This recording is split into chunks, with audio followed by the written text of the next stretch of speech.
Correct. Very correct.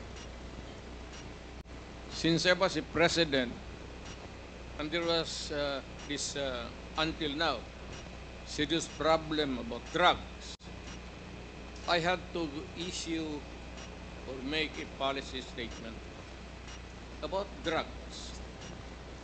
At all that happened, yung nangyari pursuant to my order to stop the drug problem in this country, akin yun. Akin na akin yun.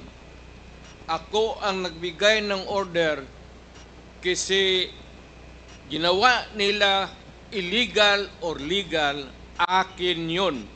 Thank you, Mr. Chair. I take full responsibility for it. Thank you, Mr. Chair. Yun po yung tanong ko. Yung families of